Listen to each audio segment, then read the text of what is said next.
तो welcome back to our channel trick with AK. आज हम रीजनिंग का पार्ट नंबर 17 करने वाले हैं। इसके पहले हमने 16 पार्ट कर चुके हैं, जिसकी प्लेलिस्ट बन चुकी है, आप जाकर देख सकते हैं। और हम इस प्रैक्टिस सेट में ऐसे मोस्ट इम्पॉर्टेंट क्वेश्चन करेंगे जो कि आपके एग्जाम्स में बार बार पूछे जाते हैं। तो चलिए दोस्तों, हम बिना किसी देरी के अपने वीडियो को स्टार्ट करते हैं।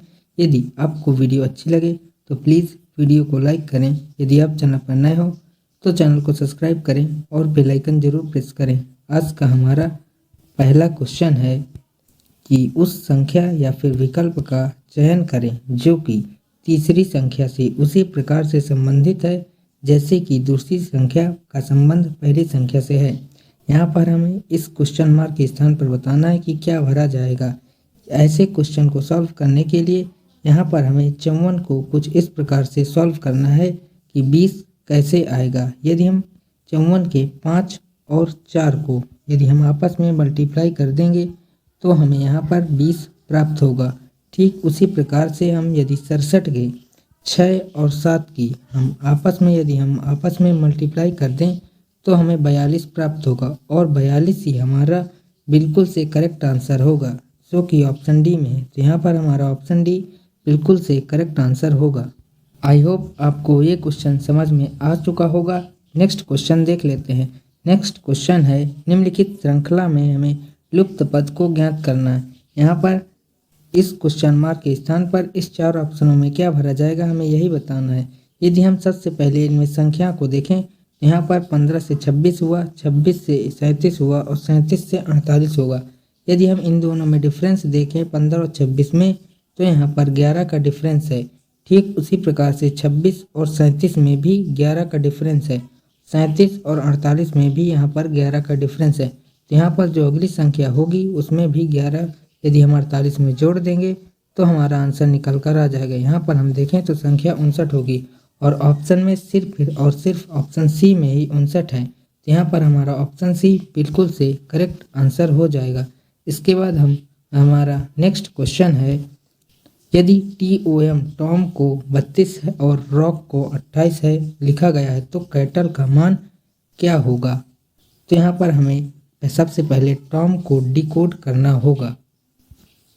यदि हम यहाँ पर टॉम को कि टी को देखें तो टी जो होता है आपका वो आपका 20 नंबर पर आता है।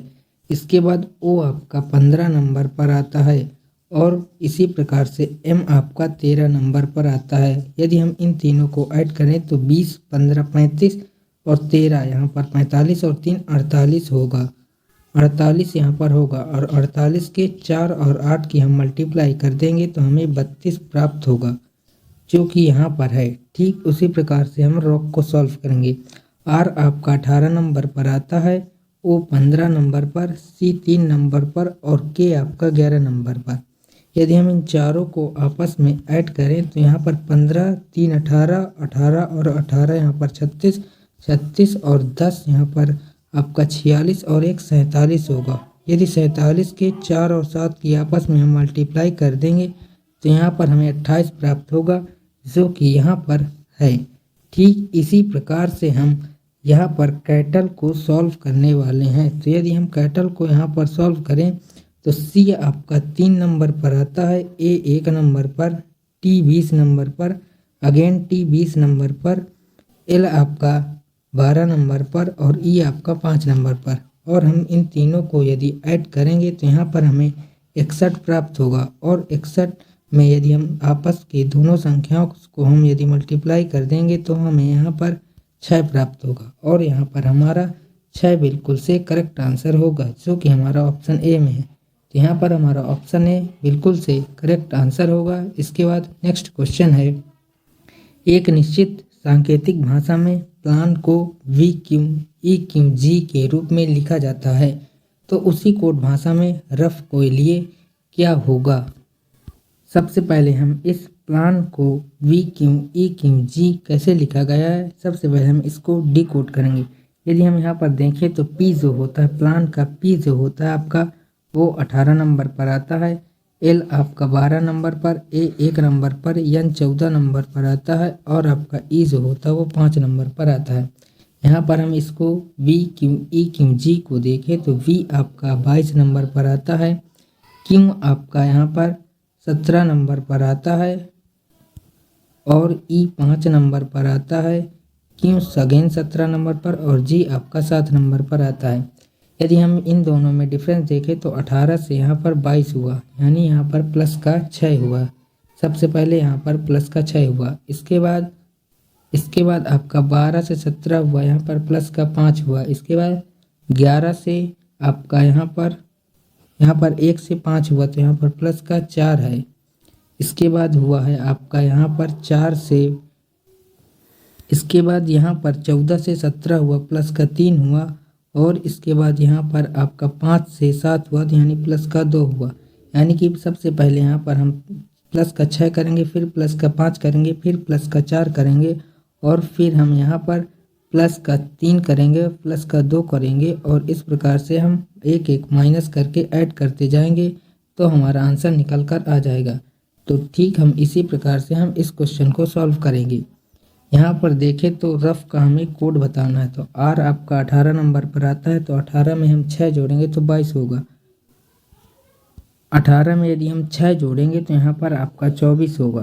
तो 24 पर आपका जो सबसे पहले आता है वो x आता है, यानी बी ऑप्शन आपका यहाँ पर गलत होगा। सबसे पहले आपका x आएगा। इसके बाद O को देखें तो O आपका 15 नंबर पर आता है और 15 में हम प्लस 5 करेंगे तो 20 होगा, यानी दूसरा जो लेटर होगा वो T होगा।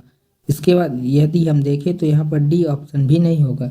इसके बाद यदि हम देखें U को, तो U आपका जो होता है वो 21 नंबर पर आता है और 21 में हम 4 जोड़ेंगे तो हमें मिलेगा यहाँ पर 25 और 25 पर आता है Y, तो यहाँ पर हम Y लिखेंगे। इसके बाद आपका आता है G जो होता है आपका 7 नंबर पर आता है और 7 में यदि हम यहाँ पर 3 जोड़ेंगे तो 10 होगा और 10 नंबर पर J आता है, तो इसके बाद आपका होगा J।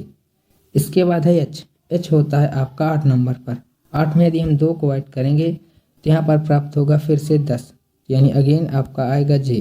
तो XTYJJ जो जिसमें ऑप्शन में है वो ऑप्शन आपका करेक्ट आंसर होगा। तो यहाँ पर ऑप्शन सी में है, तो यहाँ पर हमारा ऑप्शन सी बिल्कुल सही करेक्ट आंसर होगा।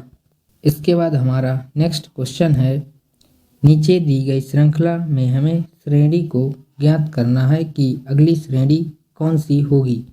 यहाँ पर हम इस श्रेणी को देखें तो B के बाद C है, C के बाद D है, तो D के बाद यहाँ पर E होगा। इसके बाद C के बाद D, D के बाद E, E के बाद यहाँ पर F होगा और आगे श्रेणी देखें तो F के बाद G, G के बाद H, H के बाद आपका I होगा। तो EFI आपका बिल्कुल से करेक्ट आंसर होगा जो कि ऑप्शन ए में है। इसके बाद हमारा नेक्स्ट क्वेश्चन है कि राजीव दक्षिण की दिशा की ओर चल रहा है और वह 2 बार दाईं ओर मुड़ता है और फिर दाईं ओर मुड़ता है, तो अब उसके सम्मुख कौन सी दिशा होगी। हमें यहाँ पर इस क्वेश्चन में डायरेक्शन पूछी गई है। तो सबसे पहले हम देखें तो राजीव दक्षिण की दिशा की ओर चल रहा है, तो यहाँ पर हम देखें तो दक्षिण नीचे की ओर होता है, तो राजीव दक्षिण की ओर चल रहा है। इसके बाद बोला है कि 2 बार वह दाईं ओर मुड़ता है। यहाँ पर सबसे पहले दाईं ओर इस तरफ मुड़ेगा, फिर दाईं ओर मुड़ता है तो इस तरफ मुड़ेगा। इसके बाद बोला है और फिर से दाईं ओर मुड़ता है, तो फिर से दाईं ओर मुड़ता है, तो अब वह किस दिशा में है। तो इस तरफ आपका ईस्ट होता है, यानी पूर्व होता है, तो यहाँ पर हमारा पूर्व बिल्कुल से करेक्ट आंसर होगा, यानी कि अब राजीव पूर्व की ओर है। तो यहाँ पर हमारा ऑप्शन सी बिल्कुल से करेक्ट आंसर होगा। नेक्स्ट क्वेश्चन देख लेते हैं। नेक्स्ट क्वेश्चन है, सितंबर को 54, जनवरी को 42, तो दिसंबर का मान 48 है, तो अगस्त का मान क्या होगा। यहाँ पर हम सितंबर में देखें तो यहाँ पर 1 2 3 4 5 6 7 8 9 लेटर हैं। यदि हम इस 9 की मल्टीप्लाई हम 6 से कर दें तो हमें 54 प्राप्त होगा, जो कि इसका कोड है। ठीक इसी प्रकार से हम जनवरी में वर्ड को देखें तो 1 2 3 4 5 6 7 लेटर हैं। यदि 7 की मल्टीप्लाई हम 6 से कर दें तो 6 7 42 प्राप्त होगा हमारा, जो कि यहाँ पर है। ठीक इसी प्रकार यदि हम दिसंबर को देखें तो यहाँ पर 1 2 3 4 5 6 7 और 8 लेटर हैं और 8 की मल्टीप्लाई यदि हम 6 से कर दें तो हमें 48 प्राप्त होगा, जो कि यहाँ पर है। ठीक इसी प्रकार से हम अगस्त को वाले को भी हम सॉल्व करेंगे। यहाँ पर हम देखें तो अगस्त में 1 2 3 4 5 6 लेटर हैं और 6 की मल्टीप्लाई हम 6 से करेंगे तो हमें यहाँ पर 36 प्राप्त होगा। और यहाँ पर हमारा 36 बिल्कुल से करेक्ट आंसर होगा, जो कि हमारा ऑप्शन डी में है। इसके बाद हमारा नेक्स्ट क्वेश्चन है, यदि 3 स्टार 2 को 25, 8 स्टार 7 को 225, तो 7 स्टार 2 को क्या लिखा जाएगा। यदि हम यहाँ पर देखें तो 3 और 2 को यदि हम प्लस कर दें और उसका हम यदि स्क्वायर कर दें तो हमें यहाँ पर 25 प्राप्त होगा। ठीक इसी प्रकार से 8 और 7 को प्लस करेंगे तो 15 प्राप्त होगा, और यदि हम इस 15 का स्क्वायर कर देंगे तो यहाँ पर हमें 225 प्राप्त होगा।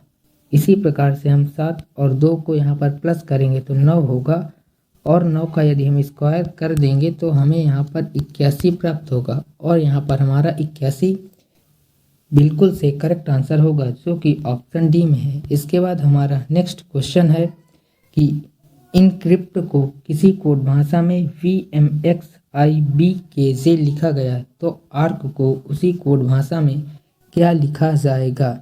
यहाँ पर हम यदि इनक्रिप्ट को देखें और VMXIBKZ को देखें तो यहाँ पर E का अपोजिट V होता है, N का अपोजिट M होता है, C का अपोजिट X होता है, R का अपोजिट I होता है, Y का अपोजिट B होता है, P का अपोजिट K होता है, और T का अपोजिट G होता है।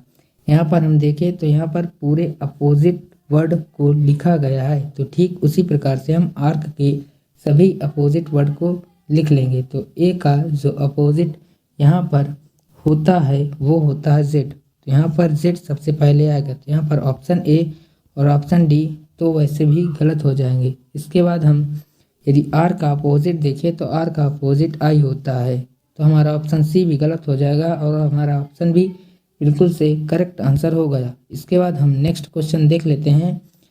यहाँ पर पैमाने का संबंध लंबाई से है, तो सिस्मोग्राफ का संबंध किससे होगा। यहाँ पर हम देखें तो पैमाने से हम लंबाई को नापते हैं, तो हम सिस्मोग्राफ से इन 4 ऑप्शनों में से किसको नापते हैं।